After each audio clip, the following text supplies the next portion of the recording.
Resume at Fang Pipsqueak Reads, and Happy New Year! I hope you enjoyed the new intro that I had made. Definitely looks a lot better than the one that I made that wasn't that good, but yeah. New year, new look, and also a new segment into my channel. I kind of wanted to add what I call my manga corner. I really enjoy reading manga, and I've kind of gone back to it again. So I've been reading some manga that I have back in my closet, or like in my bookshelves, and just rediscovering my love for reading manga. So I think I am gonna add like a manga corner here in my channel where I review some of the manga that I have, and also some of the manga that I've been that I've been reading. And it's not gonna be like completely horror manga because there's not a lot of it here. The only ones that I have here and that are available, I think, at my nearest geek store is Junji Ito, and I almost have the entire collection. I think I need 2 or 3 more books. I just need to order those. So yeah, I think I'm gonna do like a mix and mash. Either do a look at like a take a shonen manga or shoujo manga. Just go a little bit deeper into what I enjoy, and some of the things that I still own. Like, does it still add up? All these years ago when I had them when I was a teenager, or is it just for the nostalgia's sake? So that's what I plan on doing this year. Add a little bit of manga to my channel. So I'm actually gonna start with one review.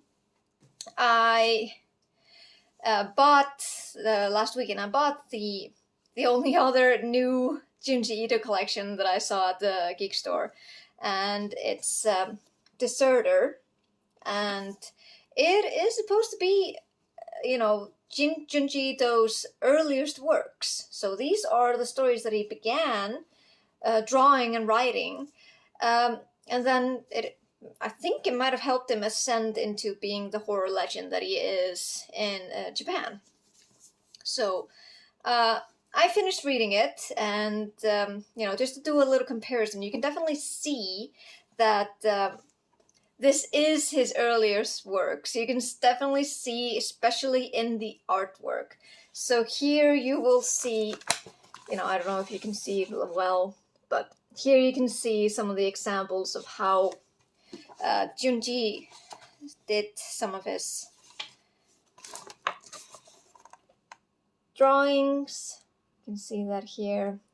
And if you compare it to one of his more, recent ones, like here, Smashed, you can definitely see that there's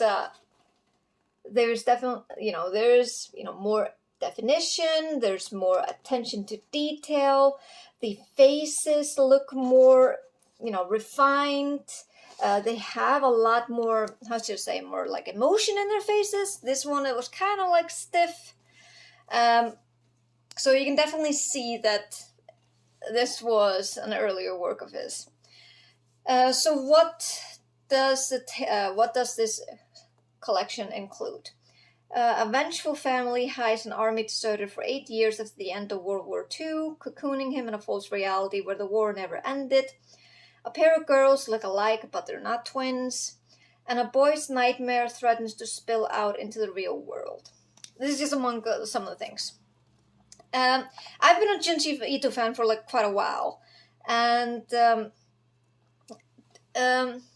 he is a master at creating like really, iffy, creepy art. You can definitely find you read the stories and you're like, okay, he really managed to create something that will make your skin crawl.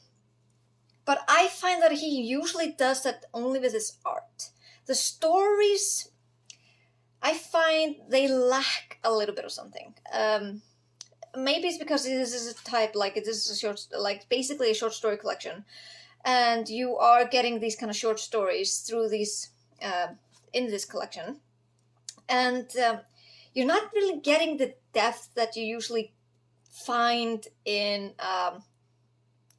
story format short story collection, basically, like in written format.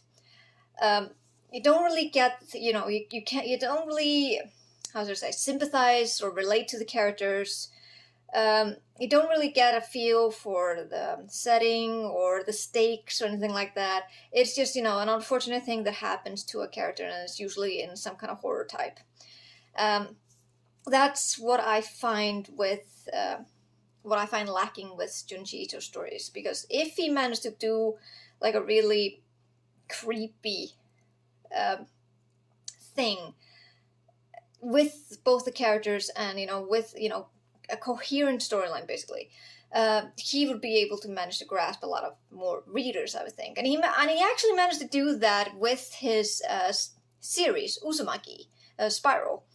That is a complete series, and it's a story that continues on, and you get to know the characters a lot more, and also basically what is happening in this little town in which everything is spiraling.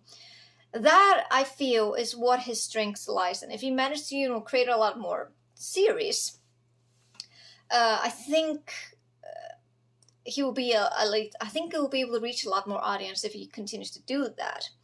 But it's still, I mean, it's still nice and fun to read through these little short stories in his collections.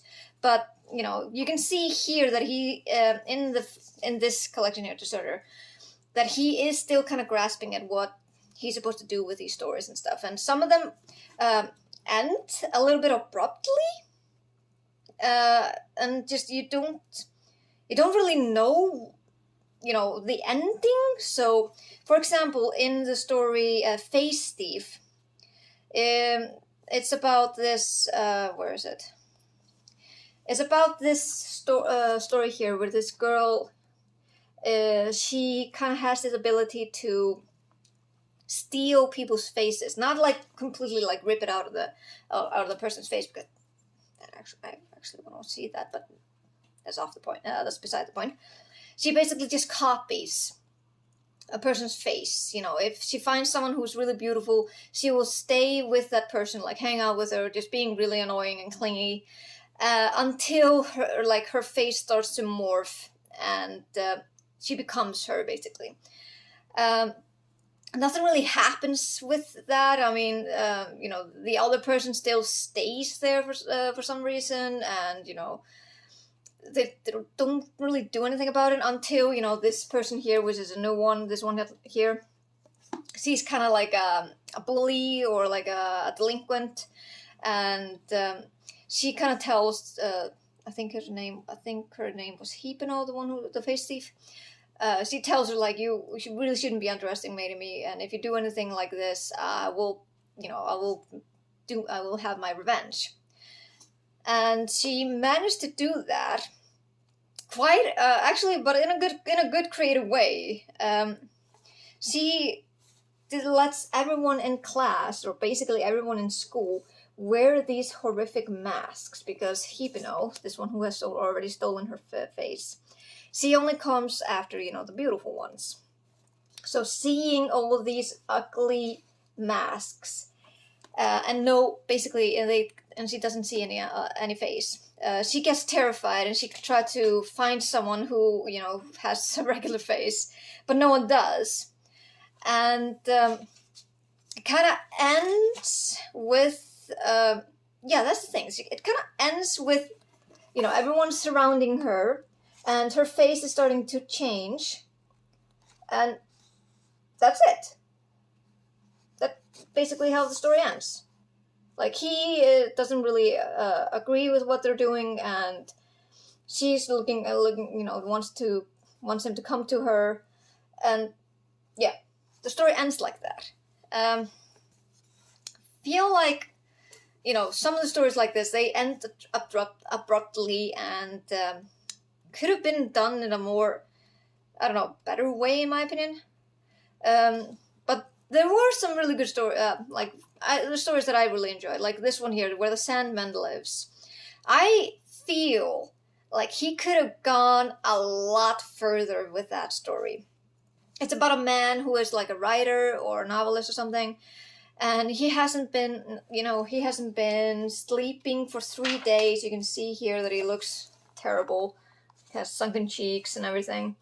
And he's telling his friend that the reason why he doesn't sleep is because his dream version is trying to get him. Is trying to come out into the real world. And, the girl doesn't really believe him. She's like, oh, haha, okay, sure, fine. But she agrees to come to his house and just, watch him. And when you think of, the dream version or anything like that, you think, he's gonna enter through mirrors or something like that, because, it's a common thing to do with a doppelganger. But it gets a lot more body horror in it. Basically, he, in order for the dream version to not go enter into the real world, he asked his friend to tie him up. She does so at first, but then she's like, oh, he falls asleep, and she's like, I can't really have him timed out. And she releases him and puts like a blanket on him, as you can see here. But then, in the middle of the night, this happens. So the dream version is literally coming out of him. And it's just, that was like, what the fuck? And it goes beyond, like, he is literally forcing the dream version back into him, and he's like here pulling his arm that was coming out of his mouth, like, invertedly. So yeah, that was crazy. And then it goes into the extremes again, and the girl is trying to save him, but in doing so, she gets pulls into it as well. Like, how horrifying is that? And of course, the end story ends with him, with the dream version being here. But I feel like he would have had a lot more impact if he didn't have the dream version in this shadow. It would have had a lot more shock and impact if it had, everything was inverted. You just see the muscles and the bones and the cartilage and everything. It would have been so good. But I think because, this was his, like I said, this is his earliest work, and he's probably still figuring out what he's to do with his art and everything. So he probably didn't have the mastery to do that. So maybe that's why he wanted to go this, or maybe it has something to do with the editors. Maybe the editors thought it would have been too graphic or something like that. But, Japan doesn't have to worry about anything graphic. And then the other story here is called The Devil's Logic. I felt also that it, was a little bit short and didn't make a lot of sense and ended abruptly. It's basically about like a cassette. It's kind of like The Ring, basically. It's like, there's a cassette tape. If you listen to it, then you go and kill yourself or something like that. But then and then in the end, though, there's the teacher here, and she's like the one bringing the message, and it just ends like this. And I don't know, felt like they could have done a lot more with that. What story was also pretty good? This one was actually kind of good, yeah. I like a really good revenge story. Me, I always love a good revenge story. What was the name? The Long Hair in the Attic is the one. This is the one. So it's about a girl. She's been dating this guy for a long time, and suddenly he's like, I'm bored with you, let's break up, and breaks up with her. What she did, she had a really just short hair when she started dating him, and he told her that, like, you will look really good with long hair, you should grow it out. And which she does, to, like, I think all the way to her butt, so it's really long. And I don't remember if she killed herself or not. It's kind of unclear if she did. but it kind of like, but at the same time, you also get this feeling that there is something ominous about the hair itself. And then, you know, the family finds out that she basically has killed herself, or it's like it implied that she has, but in such a weird way that her head has been removed, and they have no idea what the fuck is going on. And then, you know, the boyfriend start hearing this kind of weird screeching sounds or something like that in his house, and he doesn't know what's going on. The sister of the girl, she also kind of hears it in the attic, and she goes up to investigate, and she discovers this. So basically, the hair has a mind of its own, and is basically doing whatever it wants for revenge. I think this part in particular was really good. This was a good art that she did here, and I feel like he could have done that with the other story that I mentioned. This one here too, it's really good. And so yeah, basically, and the end starts with, you know, the hair slithering into the boyfriend's house and, you know, making his life miserable. So I like that one. It was good. So yeah, I'm not gonna go into the entire collection, but, you know, just mention there are hits and misses, like you can find in every short story collection, and even in like a manga collection like this. But like I said, you can definitely see that it's one of his earliest works, and there were some things here that I kind of wish that he had gone, like I could see as a series. The one is called, what's it called again? Let me see. Village of the Siren. So might have been a little bit, because you can see the spiral here. Might have been like his first attempt at writing a story, and then this kind of developed through and became Uzumaki. I don't know if that's true or not, but it kind of has that kind of similar feel to it, in which there's this village in the middle of nowhere, and there's this kind of pillar there, and if people listen to this kind of siren, they can't control themselves and they have to obey it. And there's kind of been this kind of child abductions all over Japan, and the village is responsible for it. And, you know, one man goes to investigate, and he discovers that this is basically like a demonic cult, and they are bringing about the end of the world. So I really enjoyed that one. Like I said, I think this one could have been a really interesting series if they had gone a little bit further into it. Like it's one of the longer stories that he has in the collection, and you know, you kind of get to know the characters a little bit, and also the setting and the stakes and everything. So yeah, I think this one could have been a really good series. But it didn't go anything further than that. But yeah, I think they were good. Yeah. So you can see, well, what else I can mention? You can see that he's kind of like developing and making his creepy stories a little bit, like his creepy art throughout the collection here. Like this is the second last story, and you can see here at the end, like, this looks super creepy, and this is supposed to be a grown woman. It's so creepy. So you still get the creepy factor. I'm not gonna like lie and say it doesn't. Definitely has it. But yeah, you can I feel like I'm repeating myself a lot here now.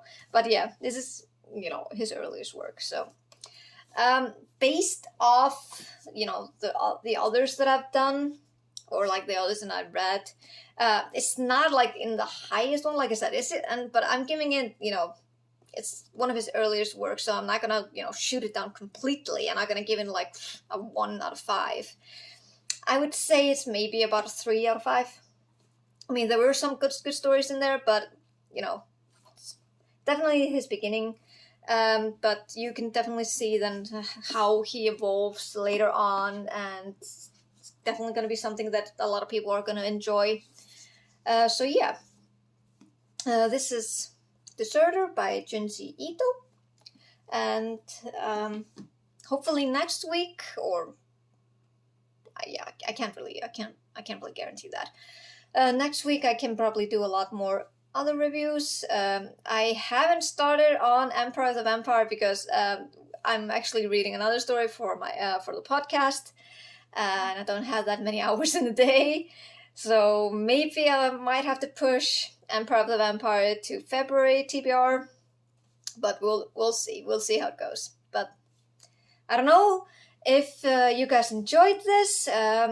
It was kind of a weird review. I will kind of refine it a little bit more as I go into the other manga stuff that I have. But if you enjoy this kind of type of like reviews, and if you want me to have it on my channel, let me know. Let me know if you have any suggestions for any manga that you would like me to review. So I can build up a little bit, bounce off ideas and stuff like that. I think it will be fun. So yeah. So I hope you guys have a great week. I hope you have a safe week. I hope you're staying safe out there, and I hope everything goes well. See ya.